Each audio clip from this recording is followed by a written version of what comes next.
원에서 한번 정리하고 할게요. 페이지로는 27페이지 하단에 맞나요? 네, 합니다. 21번 150명이 거주하는 공동주택 유출수 BOD 농도는 60, BOD 제거율은 60%, 유입수는 얼마가 되는가? 얼마입니까? 150이죠. 150 ppm. 22번 동그라미 1번의 미생물 덩어리는 활성 오니. 동그라미 2번 정화조 내 오수 표면 위에 떠오르는 것은 스컴. 동그라미 3번 용해된 용존산소는 DO. 동그라미 4번 화학적 산소 요구량은 COD. 동그라미 5번 생물학적 산소 요구량은 BOD. 21번 풀이 과정을 쓴다면 BOD 제거율은 어떻게 되었습니까? 유입분의 유입 빼기 유출 곱하기 100. BOD 제거율이 얼마였냐면 60%. 유입수 모르죠? 유입 빼기 유출수가 60% 곱하기 100 해서 여기 X로 두고 풀면 되는 거죠.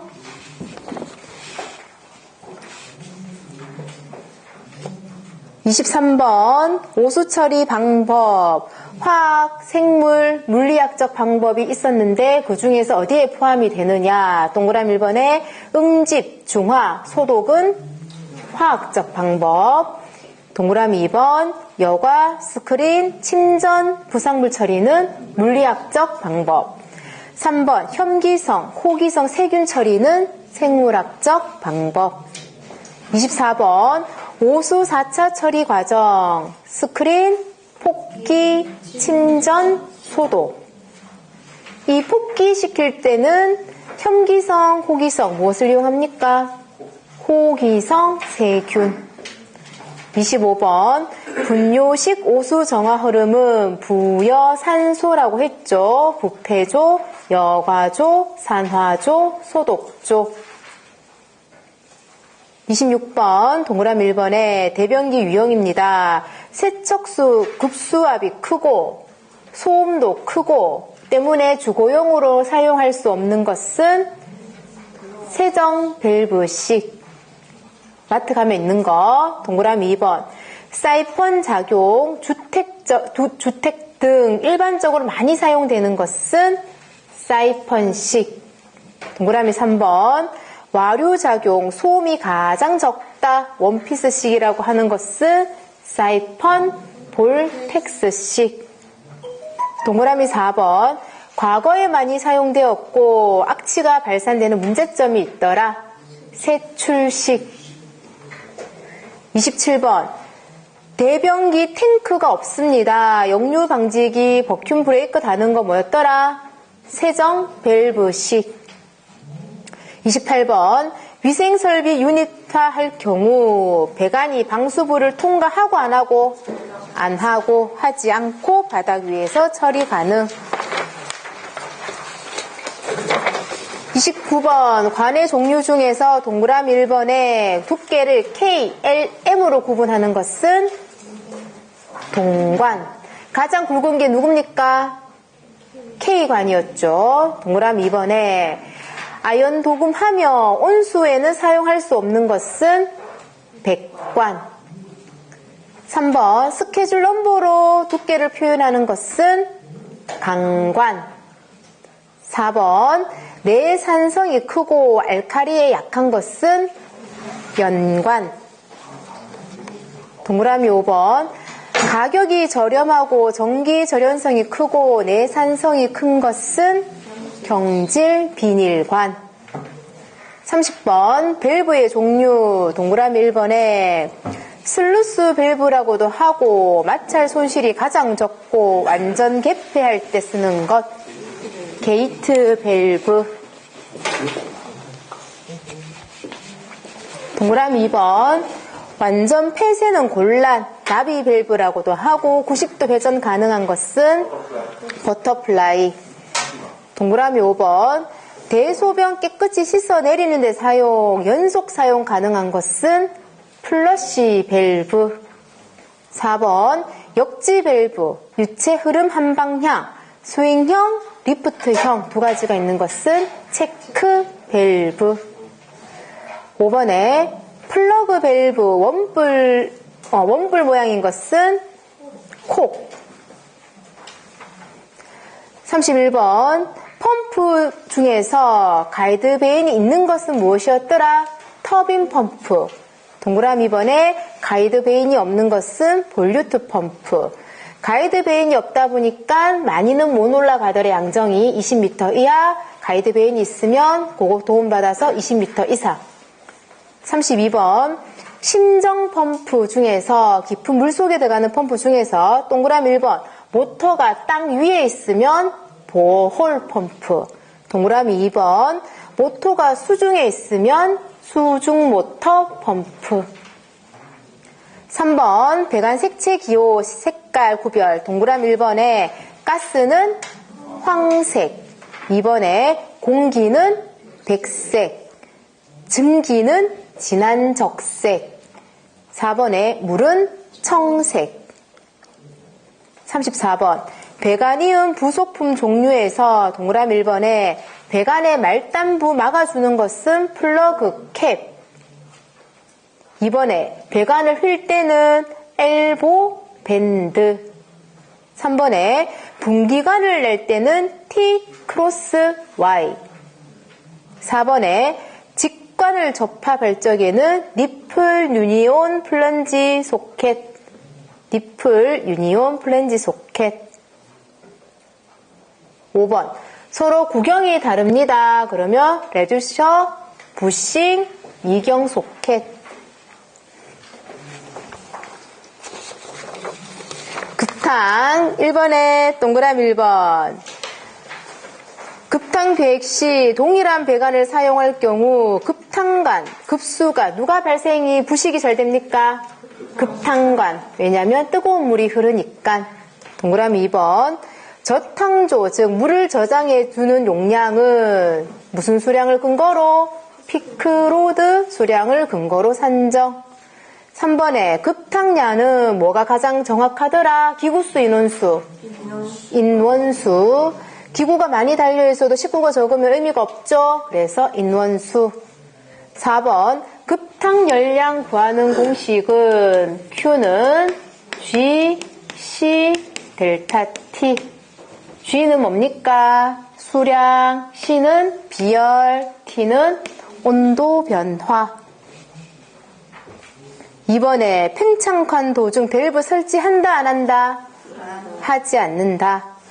3번 신축 이음 종류. 동그라미 1번 신축량이 크다, 보수 용이한 곳 슬리브형. 2번에 주름이다 저압이다 하면은 벨로즈형. 3. 고압이며 신축 길이 길고 외 배관 하면은 신축 곡관. 4번에 2개 이상의 엘보, 누수 염려, 스위블 조인트. 4번에 개별 급탕입니다. 3가지 종류가 있었는데 그 중에 1번 물과 증기 혼합 하면은 기수 혼합식. 증기가 들어가다 보니까 끓을 때 시끄럽더라. 시끄럽기 때문에 무엇을 달아준다? 스팀 사일렌서. 동그라미 2번에 발열체를 가열해서 음료용 저탕량 확보하는 것은 저탕형 탕비기. 3번 순간적으로 급탕, 저탕량을 확보할 수는 없다. 순간 탕비기. 5번에 요거는 그림을 그려서 정리를 하였었는데 직접 가열식부터 할게요. 보일러. 직접 가열은 급탕은 급탕대로, 난방은 난방대로 따로따로 설치를 해줘야 된다고 했었죠. 그래서 보일러는 급탕용, 난방용 각각 설치. 간접 가열실을 어떻게 했습니까? 난방과 급탕을 겸용할 수 있다 했었죠. 두 번째 라인, 물때가 직접은 많이 발생하죠. 간접은 거의 발생하지 않죠. 보일러 내 압력, 직접은 고압, 간접은 저압. 저탕존의 가열코일 유무는 직접은 가열코일이 없죠. 간접은 있다. 규모, 직접은 소규모, 간접은 대규모.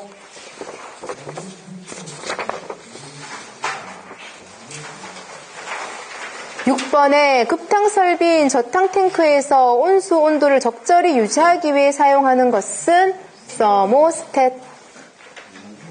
7번에 순환식인지 단관식인지 동그라미 1번에 15m 이내만 짧죠. 상대적으로 단관식.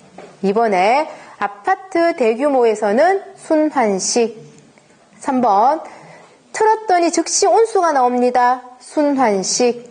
4번 처음에는 찬물이 나오고 그 찬물이 다 빠져야지만 따뜻한 물이 나온답니다. 단관식. 5번 급탕만 하고 되돌아오는 환탄가는 없다. 단관식. 8번에 단관식 했더니 여러가지 불편한 점이 있더라. 8번 각층의 온도차 줄이기 위해 순환 배관 길이 같게 하고 환탄간 역회전 시켜서 각층 온도 균등 리버스 리턴. 다른 말로는 역환수 방식.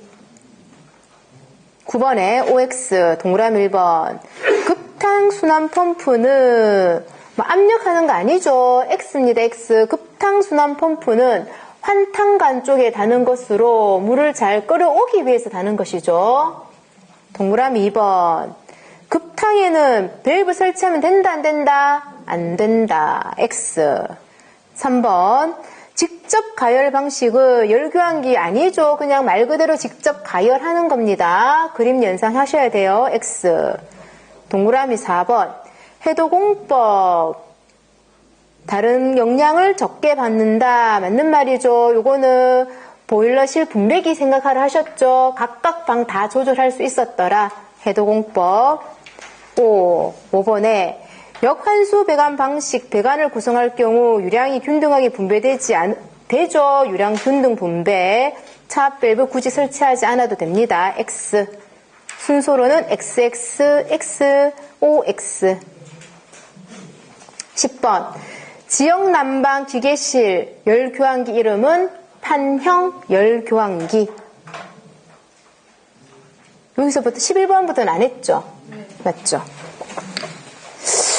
다시 교재로 가서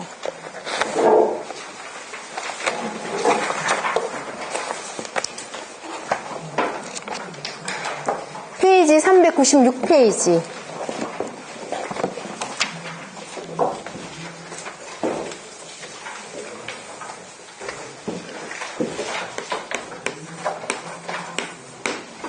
(396페이지부터)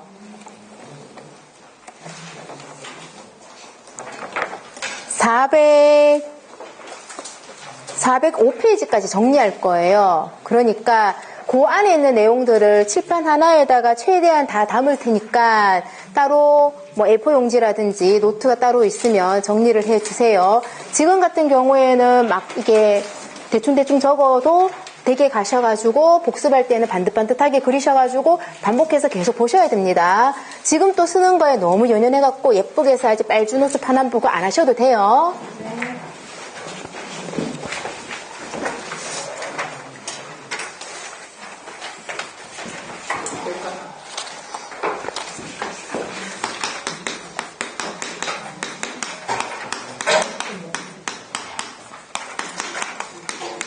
난방 중에서 증기, 온수, 복사 난방이 있는데 그 중에서 증기하고 온수에 대해서 하겠습니다.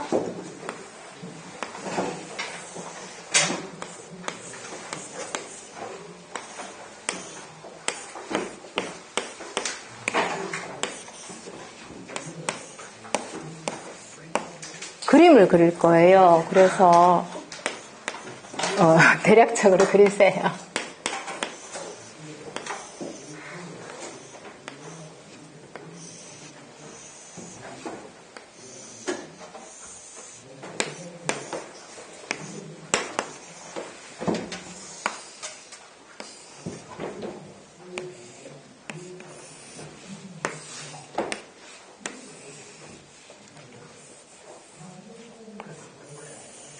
일단 요까지.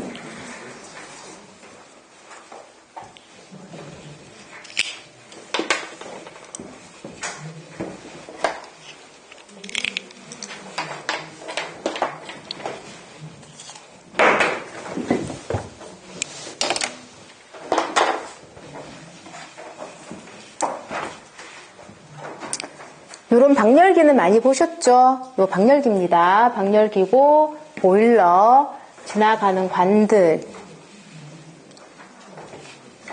맨 처음에 여기서부터 시작을 할게요. 여기가 이름이 방열기 밸브. 요 방열기 밸브 같은 경우에는 얘는 증기 난방에도 존재하고 온수 난방에도 존재하는 부품이고요.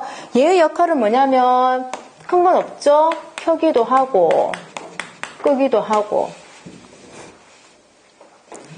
증기가 지나갈 때는 열량 또는 온수가 지나갈 때는 유량을 조절하는 역할을 합니다. 유량 조절도 하고.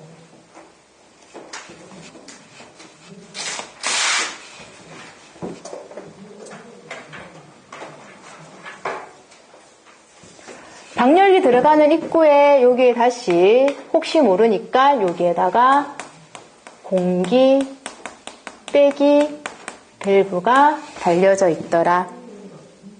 다른 말로는 어떤 책에는 에어 벤트라고도 하고요. 얘는 들어갈 때 역할은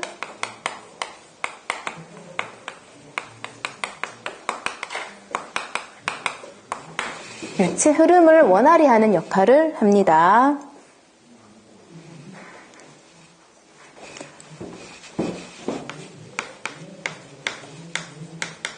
그렇지만 뒤에 가면 나오지만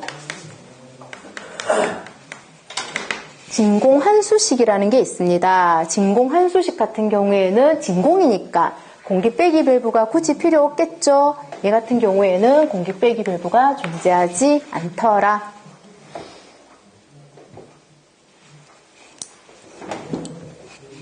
증기가 지나간다고 했을 때 증기가 다 지나가서 여기 이름이 뭐냐면 방열기. 이 방열기에는 무엇이 통과하는 거냐면 응축수라든지 공기는 통과합니다. 그러나 여기에는 증기, 즉 뜨거운 증기는 통과할 수가 없더라. 말 그대로 여기는 응축수, 증기가 응축되거나 공기는 빠져나가지만 증기가 빠져나오면 안 되더라. 얘의 이름에 따라서 이 방열기를 뭐 어떤 것으로 사용했느냐에 따라서 기계 이름은 다양한데 뭐 증기 트랩, 뭐 열동 트랩, 뭐 디스크 트랩 이름은 다양합니다.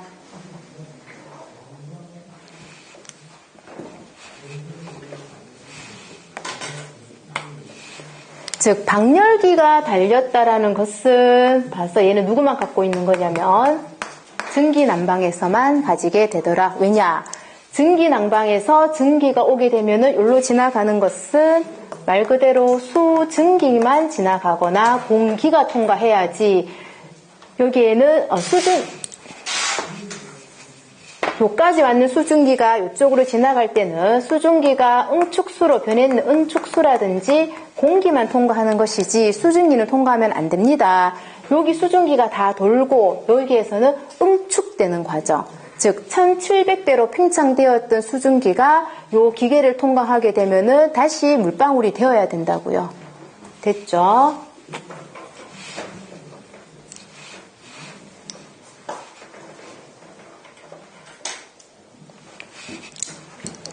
여기에 그러면 온수 난방 같은 경우에는 방열기를 설치하지 않고 이 바로 출구 쪽에 리턴콕이라는 것을 설치를 합니다. 다시 증기 난방은 방열기를 설치를 하고 만약에 온수 난방이라면 리턴콕을 설치한다. 얘의 역할은 뭐냐면 온수의 유량을 조절하는 역할을 하더라.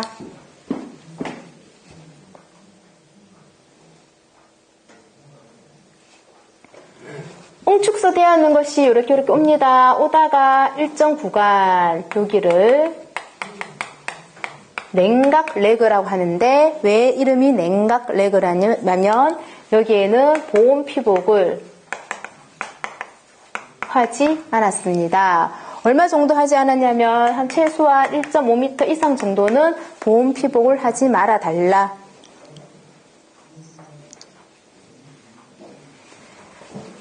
왜 여기를 냉각 레그 구간을 두었냐면 수증기가 응축수가 되었는데 응축수가 오고 있긴 하지만 혹시나 모를 응축이 덜 되어 수 있는 수증기가 따라올 수도 있겠죠. 그래서 냉각 레그 구간을 두는 이유는 완전한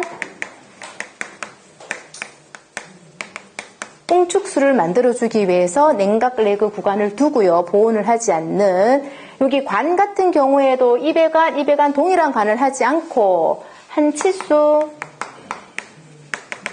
작은 관을 달아주어서 완전한 응축수를 만들어주는데 역할을 하겠다. 그럼 여기는 진짜 완전한 물, 응축수가 오게 되고 보일러에서 가열이 되면 이 응축수는 다시 무엇으로 되어서 증기로 되어서 나가고 물이 증기가 될 때는 부피가 팽창이 얼마? 1700배 부피 팽창되어서 돌면서 이런 형태를 돌아져서 돌게 되는 겁니다.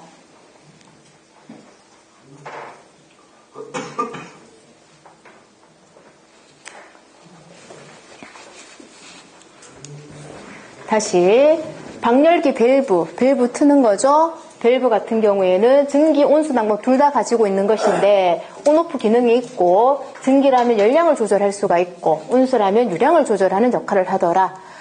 공기가 채일 수 있으니까 공기를 뺄 수 있는 공기 빼기 밸브 에어벤트를 두게 되는데 유체 흐름을 원활히 하게 해준다. 그렇지만 진공 환수식 같은 경우에는 공기가 존재하지 않으니까 굳이 달 필요는 없더라. 돌고 돌아서 만약에 증기가 왔다라고 치면 얘 이름을 뭐라 하냐면 방열기, 증기가 왔습니다. 이 방열기는 여기까지 증기가 왔지만 물이 나가야 줘야 돼. 그래서 응축수라든지 공기만 통과하고 증기 상태로는 통과하면 안 됩니다.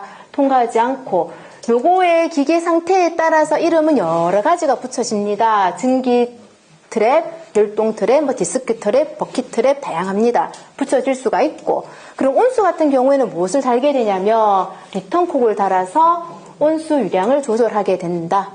증기가 나왔다라는 가정을 했을 때 그러니까 응축수가 나왔다라는 가정을 했을 때 혹시 모를 증기가 들어가 있을 수도 있으니까 1.5m 이상 구간 보온 피복을 하지 않은 냉각 레그를 두게 되고 완전한 응축수를 만들어주고 그리고 더 잘 만들어주기 위해서 치수 또한 가늘게 공기랑 접촉 면적을 더 잘 해주기 위해서 한 치수 작은 관을 이용해서 냉각 레그를 두고 요거를 지나가게 되면 완전한 응축수가 되고 보일러에서 가열되면 다시 증기가 빠져나가고 이게 돌고 도는 관계 됐죠? 이번에는 요거 합니다. 요쪽 라인 응축수를 환수하는 방식이 있습니다.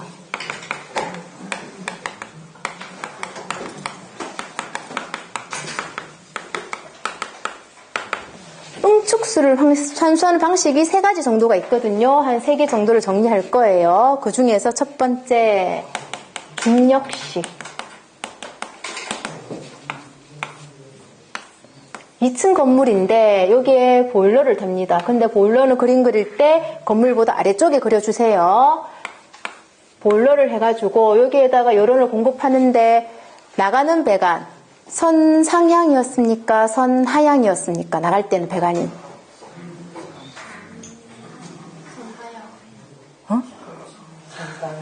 선 상향이었죠. 그래서 약간 올려갖고는 해주고 그래야지 여기 뭐 고장났을 때 물이 밑으로 쏠리니까 고칠 수 있다 했잖아요. 여러 번 참으로 말했습니다. 해주고 이제 하향 배관이 나가고 이렇게 모아진다. 지난 시간 했었는데 중력식 같은 경우에는 150분의 1 9배를 해주면 되더라. 다음 중력식은 갖다가 환수 물이 모아지는데 이 보일러의 위치를 내가 하려고 하는 것보다 아래쪽에 되어서 그냥 자연스럽게 모아지게 하는 것, 그게 바로 중력식이고요. 다음 기계식.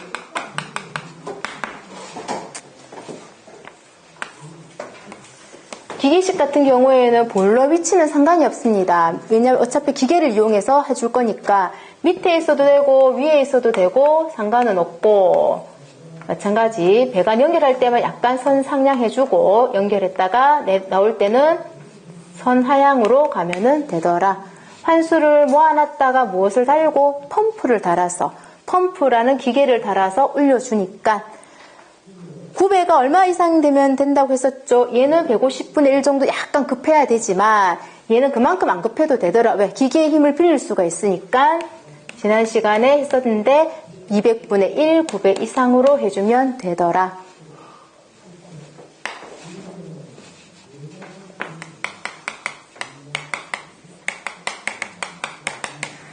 다음 진공환수식. 진공환수식 같은 경우에도 보일러의 위치는 상관이 없습니다. 기계를 사용하는 거기 때문에 보일러를 조금 위쪽에 그려줄게요. 하고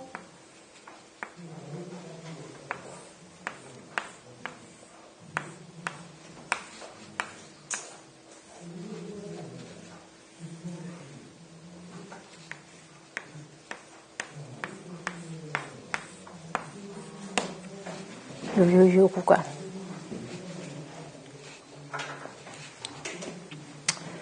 여기 차이가 1.5m 이하, 여기 1.5m 이상이었습니다. 여기는 1.5m 이하. 여기를 뭐라 하냐면 무슨 배관 이음이라 하냐면 리프트 배관 이음을 하는데 누구가 진공환수식이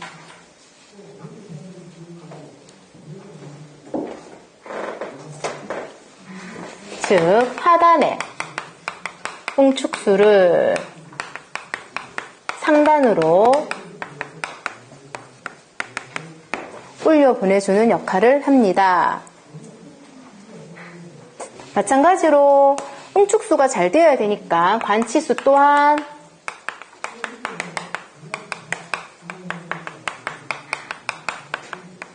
한치수 작게 해주고 위쪽에 펌프를 달아서 물이 올라오는데 진공 상태이기 때문에 모아놨다가 펌프 당겨서 올리고 모아놨다가 당겨서 올리고 해서 여기로 온다. 계단 형태다 리프트 배관 이음이라 하고 요 길이는 1.5m 이상. 하단의 응축수를 위쪽으로 올려주는 역할을 하며 응축수를 잘 또 만들어주기 위해서 배관은 조금 가는 걸 해준다. 됐죠? 네, 여기 합니다. 여기 보일러를 조금 더 확대해서 그리게 되면은 보일러 안에는 물이 들어가 있습니다. 안전수면.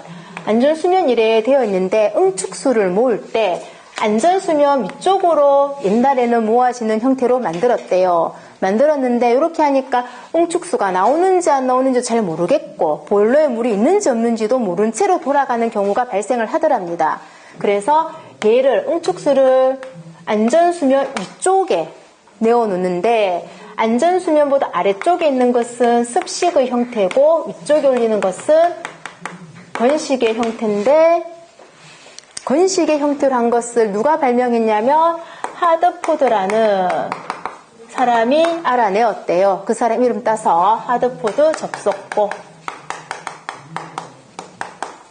얘는 무슨 역할을 하느냐라고 묻는다면 얘 같은 경우에는 보일러 응축수가 똑똑똑똑 떨어지는 게 다 보입니다. 아, 물 떨어지고 있구나, 정상 작동하고 있구나 알 수 있습니다. 그래서 보일러에 빈불떼기를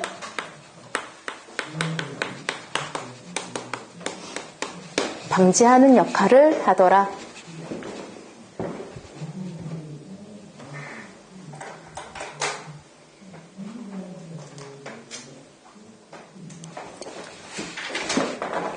지난 시간에 했는 거 살짝 조금 더 하게 되면 요 보일러에다가 요 위에 관을 답니다. 이게 뭐였습니까?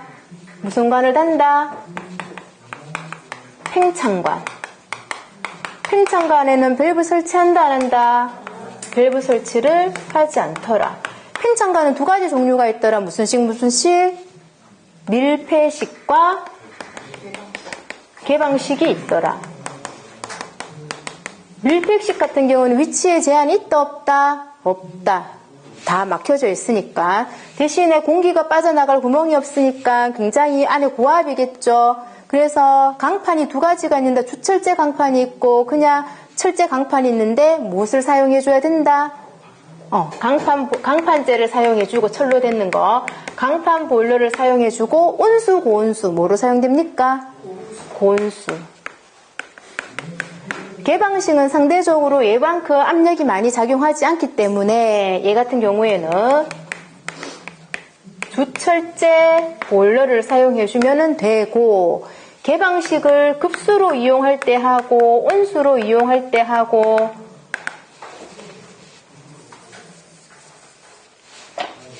그러니까 급수할 때 개방식을 주철제 보일러를 해주고 안에 요거 올려주는 거 있었죠? 올려주는 게 있었는데 난방용으로 할 때 하고 온수로 사용할 때 하고 올라가는 높이가 다르더라. 조금 더 높이 올릴 때는 얼마 미터? 뜨거운 물 더 사용할 때는 5m. 그냥 보일러에 돌릴 때 사용할 때는 얼마? 1m 정도만. 요거는 지난 시간에 했던 내용들이죠. 급탕과 난방은 조금은 달랐다. 하면은 다시 더 뜨거운 물, 급탕 같은 경우에는 5m. 그 다음에 조금 낮은 온도는 한 1m 정도로만 올려주면 되더라. 요까지 정리.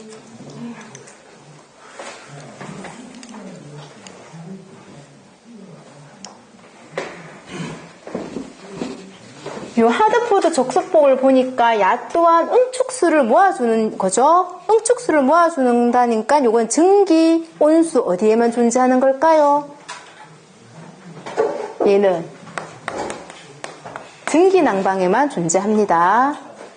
왜? 하드포드 적석폭은 응축수를 요 모아주는 응축수를 모아주는 거니까 응축수가 나온다는 것은 여기 물이 나온다는 말이잖아요. 그거는 증기라고 했었죠.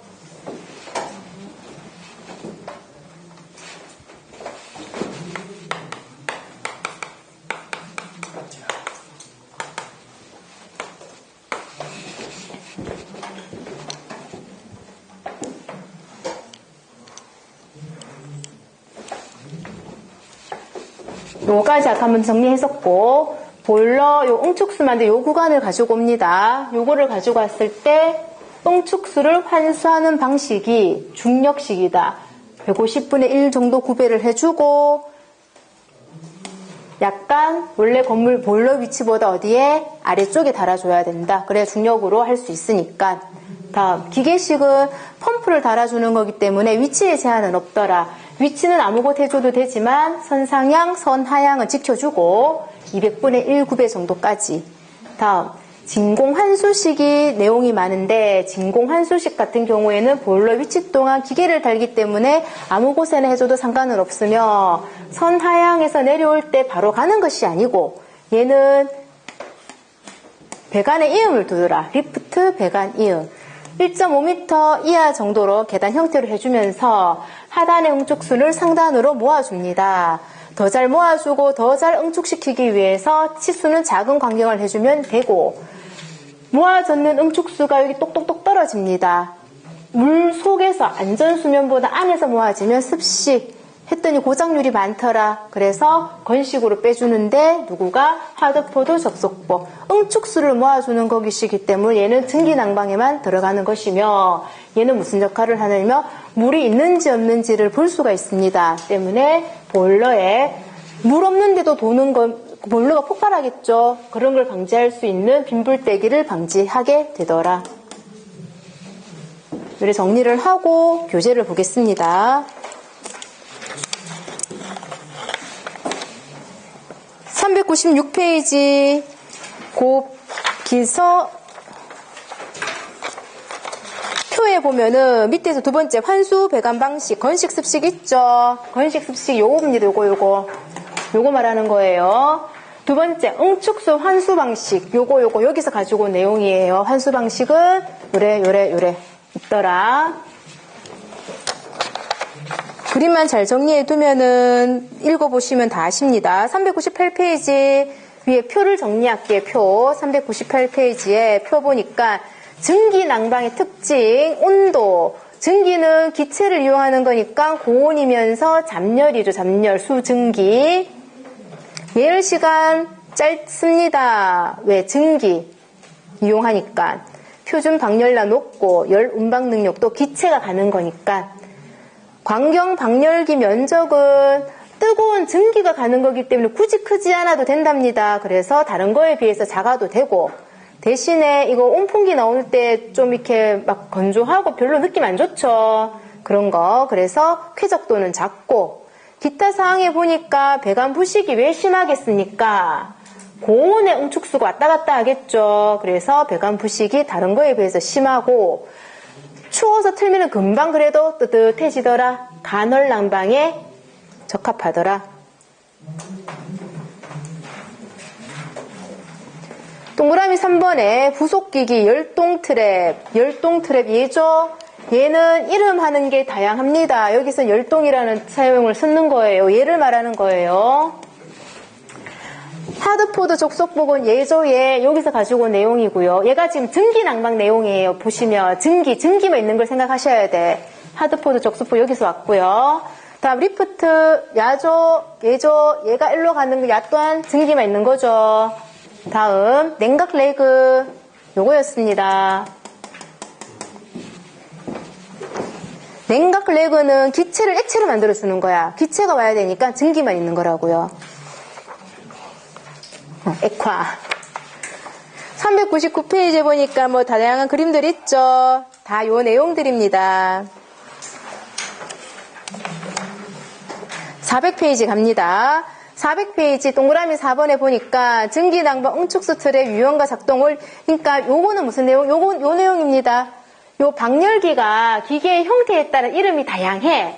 그래서 증기, 열동, 디스크를 했는데 여기서 표로 정리되어 있네요. 기계식으로 작동이 되면은 기계식, 온도 조절식이 되면은 온도 조절식, 연력학식은 이런 것들이 있는데 유형은 보기에 나와요. 한 번씩. 그래서 조금 암기는 해 주셔야 됩니다. 기계식 버킷 플로트식, 온도는 왠지 온도 느낌 오는 거, 벨로즈 주름 모양이었어요. 온도에 따라서 늘고 줄고 한댔죠. 다이아프램, 서머왁스, 온도 같은 느낌 들죠? 바이메탈도 온도에 따라서 여기 붙고 저기 붙으면서 달라지는 거잖아요. 그리고 연력하고 디스크, 이런 것들 있네. 다음 401페이지.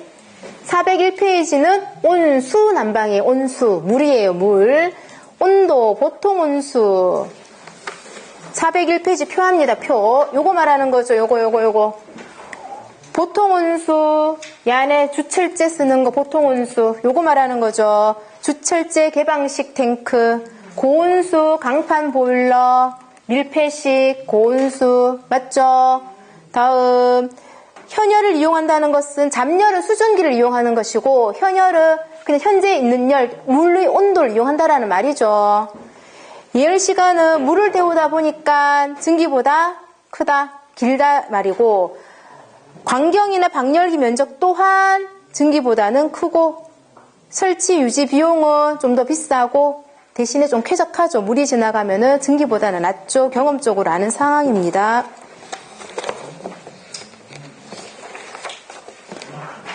다음 402페이지.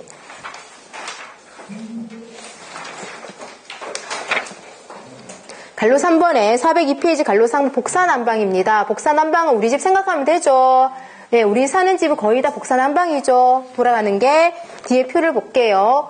온도는 뭐 보통 정도고 예열 시간도 보일러면 틀락하면 뜨뜻해지려면 한참 걸리죠. 시간이 길고 광경도 큽니다. 설치 비용 비싸죠. 크죠.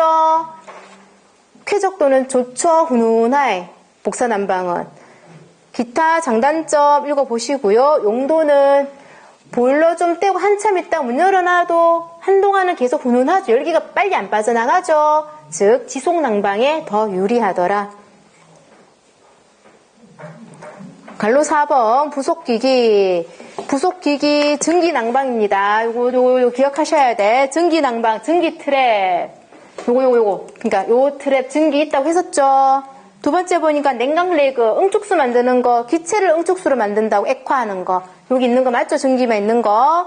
다음 하드포드 적석법 얍니다. 전기에 있다고 하였습니다. 뭐 감압 밸브, 뭐 전기니까 압력도 낮춰줄 수 있겠죠. 온수 난방, 팽창 탱크 얘네요. 개방식 팽창 탱크, 밀폐식 팽창 탱크, 고온수냐, 뭐 급탕용 물이냐, 난방용 물이냐, 팽창 탱크 얘죠. 여기 팽창 탱크 올라간다, 팽창관 요 말입니다. 리턴콕 야였네. 증기일 때는 방열기라는 표현을 써주지만 온수가 나올 수도 있잖아요. 온수일 때는 출구 쪽에다가 출구 쪽이 적혀져 있죠. 방열기 출구에 설치하면서 이름은 리턴콕이더라. 무슨 역할을 하는데 온수 유량을 조절하는 역할을 한다. 공통적으로는 뭐라 했습니까? 들어가기 직전까지 있는 것들 얘네 둘이 방열기 밸브, 요거 공기 빼기 밸브.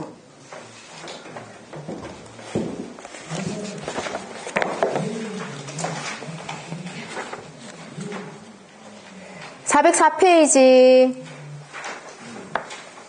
리턴콕 뭐 나와 있고요.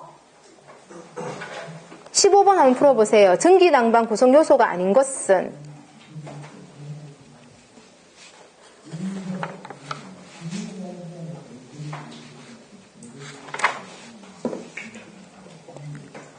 전기는 기체입니다. 수증기, 감압 밸브, 응축수는 기체가 액체되는 거잖아. 액화. 응축수 펌프, 버킷 트랩, 여기 이름이 다양하다 했었죠. 방열기 이름, 전기, 열동, 디스크 버킷, 뭐 디스크 막 많이 들어갑니다. 팽창 탱크는 얘였죠. 예, 온수, 물 이용할 때 드는 거 하는 거랬죠. 책에는 다 펴져 있어. 다 펴져 있기 때문에 나중에 보려 하면은 그 말이 그 말인 것 같고 잠도 오고 무슨 말인지 사실 잘 모르고 어디에 뭐가 붙는지를 몰라. 그렇기 때문에 요거 한 판 칠판 했는 거 지금은 조금 못나게 적어도 다시 정리하시면서 이렇게 이쪽 부분에 있던 거 여기 있던 거 여기 있던 거 다 정리하셔야 됩니다. 어려운 내용은 아니잖아요. 뭐가 뭔지 몰라서 그렇지. 됐습니까? 다음 404페이지 하단 대류난방의 표준 방열량 요거는 심화 과정에 가서 조금 더 자세하게 할 것인데 요 문주하고 다음 주 2주가 남았습니다. 교재 다 해야 되는데 그래서 요 문주 오늘과 다음 주 같은 경우에는 중요한 것 꼭 알아야 되는 것 개념 정리해야 될 거는 하고 그리고 굳이 뭐 계산을 많이 필요로 한다라든지 나오는 횟수가 적은 거는 나중에 심화 과정으로 넘기겠습니다. 그래서 찍어주는 것만이라도 꼭 하세요. 많이 해줘도 안 할 거잖아. 대류난방 요 같은 경우에는 일단 요거 정도만 동그라미 1번에 실내 온도 표준이 몇 도입니까? 생각보다 많이 안 높아요. 18.5도. 그리고 전기 온수가 표준 방열량과 표준 방열량이 단위에 따라서 숫자가 달라요. 킬로칼로리냐 킬로와트냐에 따라 다른데 전기일 때만 일단 볼게요. 650이네. 650인데 요거를 표준 방열 킬로와트로 바꾸려고 하면 650을 단위 환산하는 거 살짝 할게요. 시간입니다. 그 갈로에 보면 시간으로 되어 있어요. 그럼 시간인데 옆에 킬로와트는 뭡니까? 초당이에요. 초단위예요. 그래서 얘를 얼마로 나눠준다? 3600초로 나눠준 값에다가 다음에 보면은 거기가 킬로칼로리를 킬로와트로 바꿔야 되거든요. 얼마를 곱해주면 되더라? 4.2를 곱해주면 거기 나오는 숫자 0.756, 뭐 0.523 이래 나오는 거예요. 계산기 두드려 보세요. 이거 환산하는 거 안 되면 그냥 외우시면 돼, 나중에. 아니면 두 개 중에 하나만 외워서 3600 나눠주고 4.2 곱해서 이 숫자 하시든지, 이게 더 오래 걸릴 시간 걸릴 것 같으면 요 숫자는 외우셔야 돼요. 일단 이렇게 해서 과정이 된다. 넘어갑니다.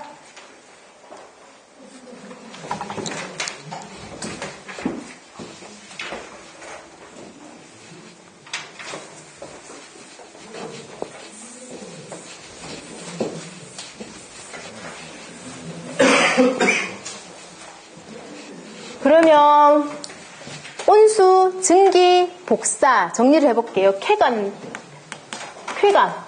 정도는 누가 가장 좋습니까? 종류가 온수, 증기, 복사가 있어요. 근데 사람들 어떻게 생각하냐면 온수하고 복사하고 같다라고 생각한다? 그러니까는 이게 복사 따로 생각해 주셔야 돼요. 우리 집 생각하셔야 돼, 복사 난방은. 쾌감도는 어디가 가장 좋냐면 복사, 다음에 온수, 다음에 증기.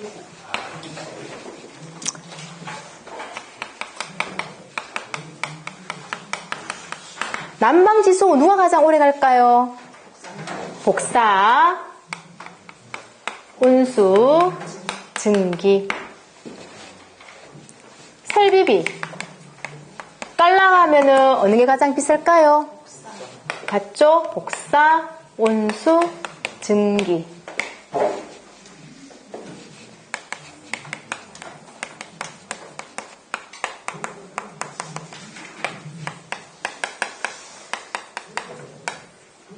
여기서 조금 헷갈리죠.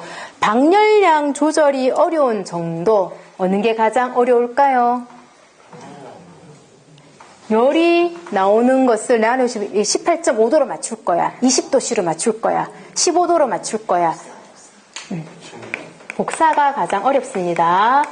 복사가 어렵고, 그 다음에 증기, 다음에 온수.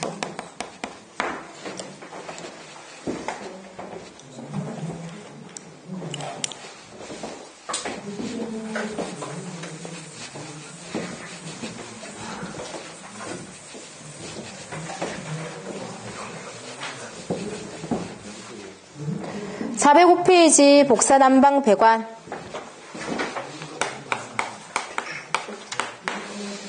복사 난방이니까 우리 집 생각하시면 되죠. 맨 밑에 뭐가 들어갑니까? 맨 밑에 콘크리트 바닥면 들어가죠. 그래서 바탕층.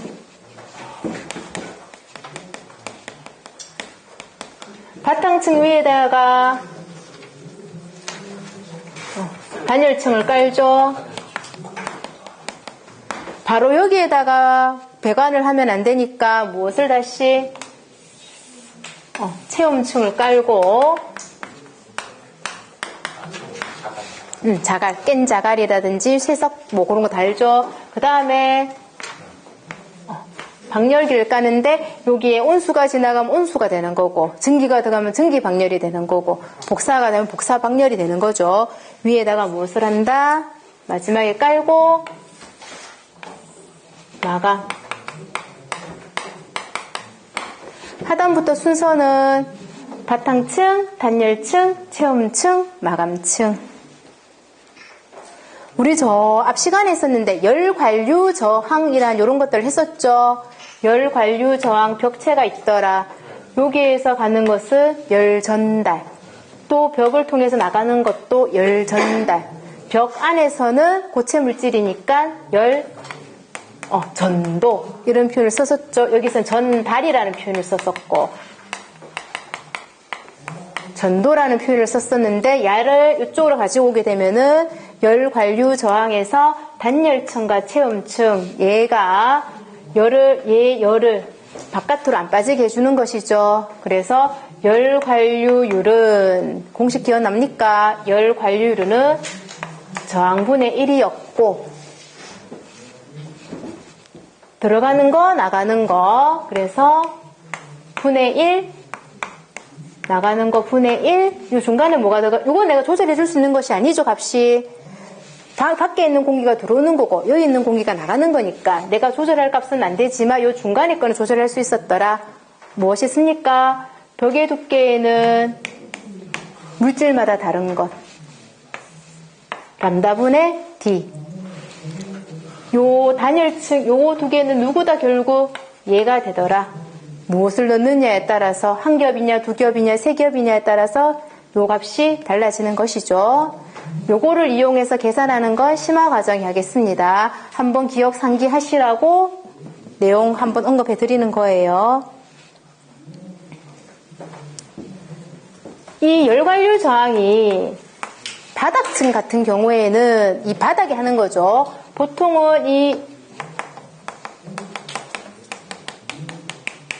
저항이 60% 이상이 되어야 됩니다. 근데 1층은 그 냉기가 바로 올라오죠. 그래서 최하층 같은 경우 몇 퍼까지 70% 이상이 되도록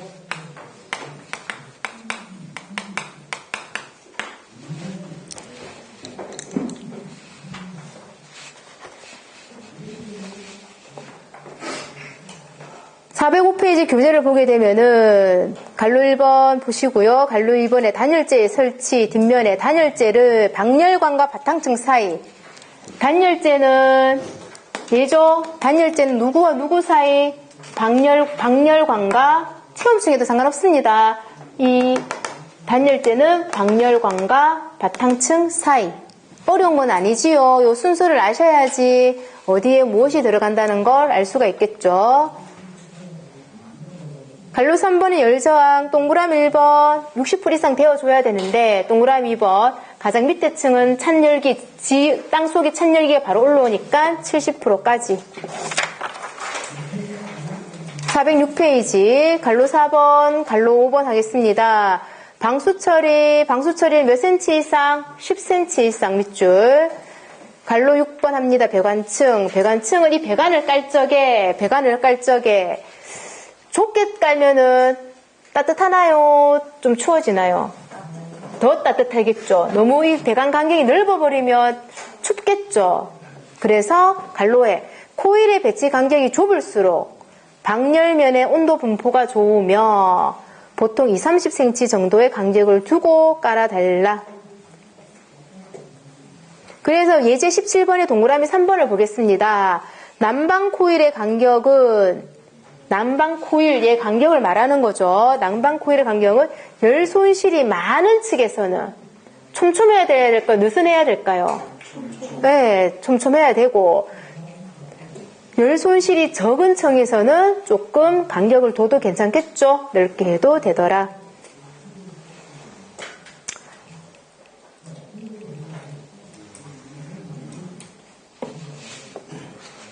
쉬다가 그 뒷페이지 넘어가겠습니다.